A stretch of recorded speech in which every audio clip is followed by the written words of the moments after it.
அனைவருக்கும் வணக்கம். வேதத்துல 2 முக்கியமான கான்செப்ட் இருக்கு. ஒண்ணு வந்து தி சர்ச் திருச்சபை. இன்னொன்னு வந்து தேவனுடைய ராஜ்யம்.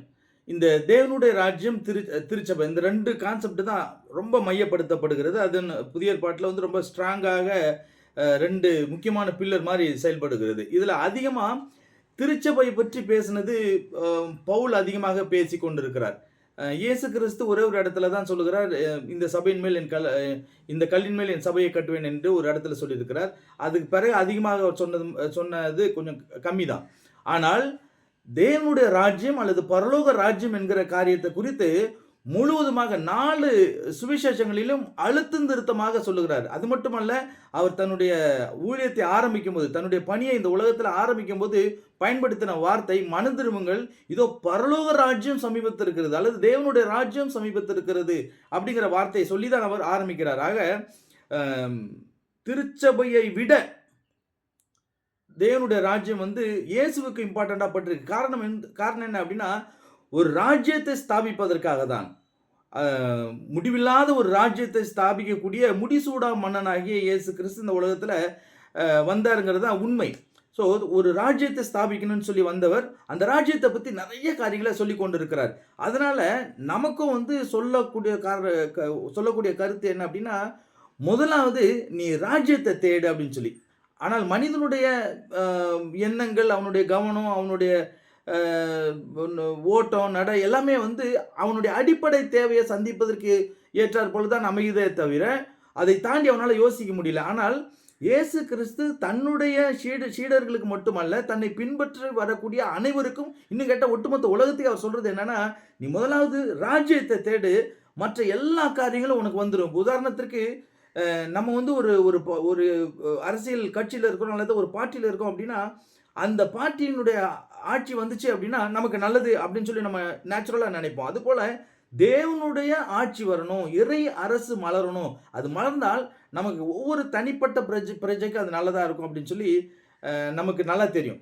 ஸோ இப்போ இங்கே இயேசு கிறிஸ்து ஒரு அருமையான ஒரு காரியத்தை சொல்கிறார். நீங்கள் எல்லாரையும் போல, அதாவது உலக மனிதர்களை போல உண்ண உணவு, உடுக்க உடை, இருக்க இடம் இதே தேடிட்டு இருக்காதீங்க. அஃப்கோர்ஸ் இது வந்து அடிப்படை தேவை. ஒரு சராசரி மனிதனுக்கு அடிப்படை தேவை இது. ஆனால் இதை நீ தேடாத. இதை வந்து எப்படி நீ தேர்ந்தெடுத்த ஒரு கவர்மெண்ட் எல்லாவற்றையும் செய்யணும் அப்படின்னு சொல்லி நீ எதிர்பார்க்கிறாயோ, அதே போல இறை அரசுல இதெல்லாம் உனக்கு வந்துடும். அதனால நீ தேட வேண்டியது இறை அரசு தான்.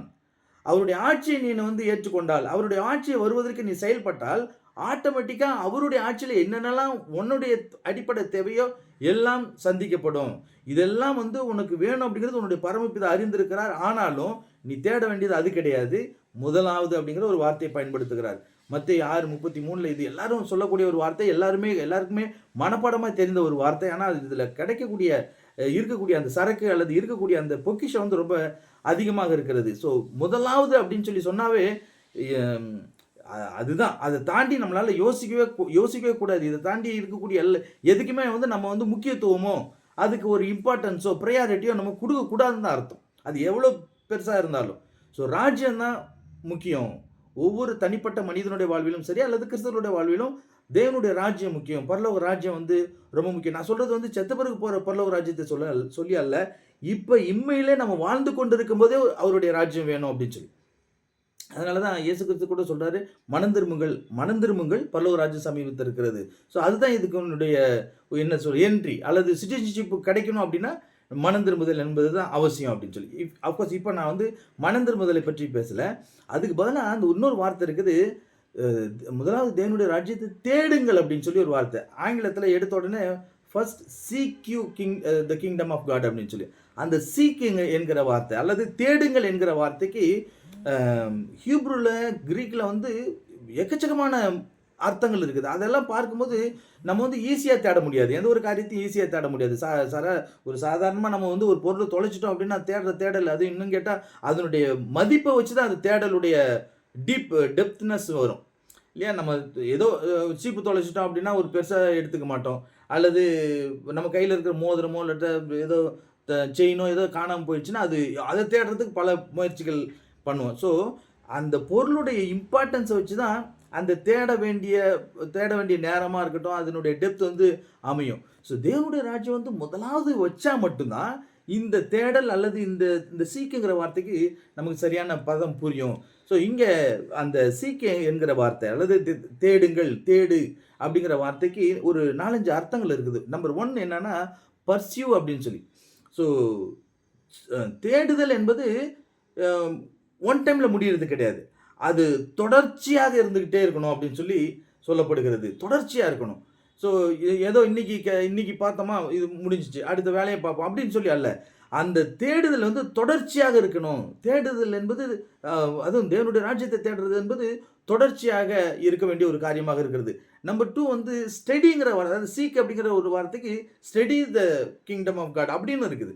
ஸோ தேவனுடைய ராஜ்யத்தை பற்றி ஏதோ தேடுனா கிடைச்சிரும் அப்படின்னு சொல்லி அல்ல. அந்த தேடுதலுக்கு அர்த்தம் என்ன அப்படின்னா, நீ வந்து அதை பற்றி படி, அதனுடைய தத்துவத்தை படி, தேவனுடைய ராஜ்யத்தினுடைய தத்துவத்தை படி, தேவனுடைய ராஜ்யத்தினுடைய கொள்கையை படி. இதையெல்லாம் படித்தாதான் அந்த இது புரியும். புரிஞ்சாதான் நீ வந்து தேட முடியும் அப்படின்னு சொல்லி. 3வது எக்ஸ்பிளனேஷன் என்ன அப்படின்னா, டு எக்ஸ்ப்ளோர் அப்படின்னு சொல்லி. எக்ஸ்ப்ளோருங்கிற வார்த்தையை நம்ம எதுக்கு பயன்படுத்துகிறோன்னா, ஆராய்ச்சி செய்கிறது. ஃபார் எக்ஸாம்பிள் இந்த தொல்பொருள் பார்க்கறது, பூமிக்கு அடியில் நோண்டி பார்க்கறது, பெரிய மலைகளை பார்க்கிறது, அண்டு கடல் கடந்து சில காரியங்களை தேடி போய் ஆராய்ச்சி செய்கிறது. இப்படிப்பட்ட ஆராய்ச்சி நிறைந்த ஒரு காரியம் தான் நம்ம எக்ஸ்ப்ளோர்னு சொல்லி சொல்லுவோம். ஸோ இங்கே தேவனுடைய ராஜ்யத்தை நீ எக்ஸ்ப்ளோர் பண்ணு. ஸோ இதனுடைய விரிவாக்கத்தை நீ வந்து தேடு, இதனுடைய விரிவாக்கத்தில் கொஞ்சம் ஆராய்ச்சி செய், கொஞ்சம் ரிசர்ச் பண்ணு அப்படின்னு சொல்லி சொல்லுகிறார். ஸோ இது ஏதோ வந்துடும். இப்போ ஃபார் எக்ஸாம்பிள் சர்ச்சு அப்படின்ட்டா நம்ம வந்து என்ன பண்ணுவோம், ஒரு இடம் வாங்குவோம், அதில் ஒரு மணிகுண்டு மாதிரி ஒன்று வச்சு அதில் ஒரு சிலுவை போட்டு இல்லாட்டினா ஒரு பெரிய மணியை வச்சு மேலே கோபுரம் கட்டிடுவோம். ஸோ அது வந்து சர்ச்சுங்கிறது அண்டர்ஸ்டாண்டிங் வந்துடும். பட் தேவனுடைய ராஜ்யம் அப்படின்னு சொல்லி சொன்னால் என்னத்தை நம்ம செய்கிறது, அதுக்கு அடையாளம் என்ன, அதுக்கு என்ன நம்ம பண்ணுறது அப்படிங்கிறத நீ எக்ஸ்ப்ளோர் பண்ணு. இது வந்து சிம்பிளாக வந்துடுறது கிடையாது. ஏதோ சிமெண்ட் வாங்கணுமா, கம்பி வாங்கணுமா, கட்டணம் கட்டணுமா அப்படி அல்ல. இது நீ எக்ஸ்ப்ளோர் பண்ண வேண்டியது இருக்குது. தேவனுடைய ராஜ்யத்தை வந்து நீ எக்ஸ்ப்ளோர் பண்ணணும். இதனுடைய எக்கனாமிக் என்னது, ஸோ இதனுடைய பொருளாதார கொள்கை என்னது, இதனுடைய சிட்டிசன்ஸ் யார், இதனுடைய எதிரி யார், இப்படி எல்லாவற்றையும் அலசி ஆராய்ந்து பாரு. அப்போ தான் வந்து நீ வந்து அந்த தேவனுடைய ராஜ்யத்தை முன்னாடி வைக்கணுமா அல்லது அது பின்னாடி வைக்கணுமாங்கிறது தெரியும். அது மட்டுமல்ல, அடுத்த ஒரு வார்த்தை இருக்குது டு அண்டர்ஸ்டாண்ட் அப்படின்னு சொல்லி. ஸோ எந்த ஒரு காரியத்தையும் நீங்களும் நானும் புரிந்து கொள்ளாத பட்சத்தில் அது நமக்கு சொந்தமாகாது.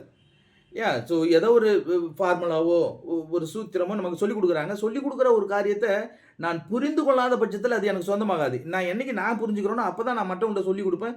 சொல்லிக் கொடுக்கும்போது அது எனக்கு புரிஞ்சிச்சுன்னு அர்த்தம். ஸோ தேவனுடைய ராஜ்யத்தை பற்றி நீ புரிந்து கொள். ஸோ புரிந்து கொண்டால் மட்டும்தான் அது உனக்கு சொந்தமாகும். இல்லைன்னா அது புதிராக தான் கடைசி வரைக்கும் போயிட்டே இருக்கும். ஸோ என்றைக்கு அது நம்மளுடைய உள்ளத்திலிருந்து இன்னொருத்தர்கிட்ட போகுது அப்போ தான் நம்ம வந்து புரிந்திருக்கிறோம் என்பதற்கான அடையாளம். ஸோ அந்த புரிதல் வந்து வேணும். தேவனுடைய ராஜ்யத்தை குறித்து புரிதல் உனக்கு வேணும். ஸோ புரிதலுக்கு என்ன செய்யணும், புரிஞ்சுக்கிறதுக்கு பலர்கிட்ட பேசணும். பலர்கிட்ட மற்ற ராஜ்யங்கள் எப்படிப்பட்டது, இங்கே எத்தனையோ ராஜ்யங்கள் இருக்குது இல்லையா. சோஷியலிசம் இருக்குது, கம்யூனிசம் இருக்குது, ஃபெடரலிசம் இருக்குது, அண்டு டெமோக்ரஸி இருக்குது, டிக்டேட்டர்ஷிப் இருக்குது. ஸோ இப்படி நிறைய, அதாவது இதெல்லாம் வந்து பொருளாதார கொள்கையின் அடிப்படையில், இன்னொன்று வந்து ரிலிஜன் பேஸில் வந்து இருக்குது. ஸோ இப்படிலாம் நிறைய இருக்குது. இதில் வந்து தேவனுடைய ராஜ்யத்தினுடைய பிரின்சிபல்ஸ் என்னது, இதனுடைய கொள்கைகள் என்னது அப்படிங்கிறத நீ வந்து புரிந்து கொள்ளு அப்படின்னு சொல்லி இன்னொரு காரியம் இருக்குது. இதை தாண்டி இன்னொரு மீனிங் இருக்குது, டு லேர்ன் அப்படின்னு சொல்லி. டு சீக் அப்படின்னா தேடு அப்படிங்கிறதுக்கு கற்றுக்கொள், லேர்ன் பண்ணிடு. ஸோ அதை அப்படியே விட்டுறாத. ஏதோ கேட்டாக உள்ள நுழைஞ்சிடும் அப்படின்னு சொல்லி நினைக்காத. அதை கற்றுக்கொள்வதற்கு நீனு முயற்சி எடுக்கணும். எப்படி வந்து குருக்கள்கிட்ட வந்து சிஷ்யர்கள் உட்காந்து கற்றுக்கொள்கிறார்களோ அதுபோல் நீ உட்காந்து கற்றுக்கொள், அதனுடைய சீக்கிரட்டை கற்றுக்கொள். இன்னும் கேட்டால் மத்தேயு 13 வந்து ரொம்ப அருமையாக சொல்லுகிறார், பரலோக ராஜ்யத்தினுடைய ரகசியம் அப்படின்னு ஒரு வார்த்தையை பயன்படுத்துகிறார். அதனாலே இத்தனையும் நம்ம செய்ய வேண்டியது இருக்குது. இதை வந்து பர்சியூ பண்ணணும், ஸ்டடி பண்ணணும், எக்ஸ்ப்ளோர் பண்ணணும், அண்டர்ஸ்டாண்ட் பண்ணணும், அண்டு லேர்ன் பண்ணணும். இதை வந்து தெளிவாக கற்றுக்கொள்ள வேண்டும். எப்படி இந்த குருக்கள், பெரிய பெரிய குருக்கள்கிட்டலாம் சிஷ்யர்கள் கூடயே போவாங்க, கூடயே வருவாங்க. எதுக்கு? அவர்களோடு கூட இருந்து அவங்களுடைய தத்துவங்களை, அவங்களுடைய டெக்னிக்ஸை கற்றுக்கொள்வதற்காக. ஒருவேளை அவங்க குங்ஃபு மாதிரியான கலைகளை கற்றுக் கொடுக்கக்கூடிய குருக்களாக இருந்தால் அதெல்லாம் கற்றுக்கொள்வதற்கு கூடயே போவாங்க. அவங்களுக்கு வேண்டிய எல்லா காரியங்களையும் இந்த சிஷ்யர்கள் செய்து கொண்டே இருப்பார்கள். அதன் மூலமாக கற்றுக்கொள்வார்கள். இதை தாண்டி இன்னொரு மீனிங் இருக்கிறது. டு கன்சிடர் அப்படின்னு சொல்லி. கன்சிடர் என்றால் என்ன? அ அது மறுபரிசீலனை செய், அல்லது இதை நீ கருத்தில் கொள். இத வந்து கன்சிடர் பண்ணு அப்படின்னு சொல்லி. ஸோ கடவுளுடைய ராஜ்யத்த நீங்களும் நானும் கன்சிடர் பண்ணால் மட்டும் தான், அது நமக்கும் சொந்தமாக நமக்கும் புரியும், மற்றவங்கள்ட்டயும் சொல்ல முடியும். ஸோ இது எதையுமே நம்ம யோசிக்காம இருந்தோம் அப்படின்னா, தேவனுடைய ராஜ்யம் நமக்கும் புரியாது. நம்ம மற்றவர்கள்ட்டயும் சொல்லவும் முடியாது. ஸோ இந்த ராஜ்யத்தினுடைய ரகசியம் அது உங்களுக்கு கொடுக்கப்பட்டிருக்கிறது அப்படின்னு சொல்றதுக்கு காரணம் என்ன அப்படின்னா, நீங்க வந்து கேட்குறீங்கல்ல, இங்கேயே வந்து உங்களுக்கு மனசுக்குள்ள இருக்குது. தேவனுடைய ராஜ்யத்த பத்தி தெரிஞ்சுக்கணுங்கிற அந்த எண்ணம் வந்துருச்சு இல்லையா? ஸோ அதனால இதெல்லாம் பர்ஸ்யூ பண்ண ஆரம்பிச்சுட்டீங்க. நீங்க பர்ஸ்யூ பண்ண ஆரம்பிச்சுட்டாவே இத படிக்க ஆரம்பிச்சுருவீங்க. படிக்க ஆரம்பிச்சாவே அத எக்ஸ்ப்ளோர் பண்ண ஆரம்பிச்சுருவீங்க. எக்ஸ்ப்ளோர் பண்ண ஆரம்பிச்சாவே லேர்னிங் தன்னால வந்துக்கொண்டே இருக்கும். லேர்ன் பண்ண அண்டர்ஸ்டாண்ட் ஆயிட்டே இருக்கும். அண்டர்ஸ்டாண்ட் ஆக ஆக இத நம்ம கன்சிடர் பண்ணுவோம். ஸோ இந்த சீக்குங்கிற ஒரு வார்த்தைக்கு, தேவனுடைய ராஜ்யத்த தேடுங்கள் என்கிற அந்த ஒரு வார்த்தைக்கு இத்தனை ஒரு 6 விதமான மீனிங்ஸ் இருக்குது.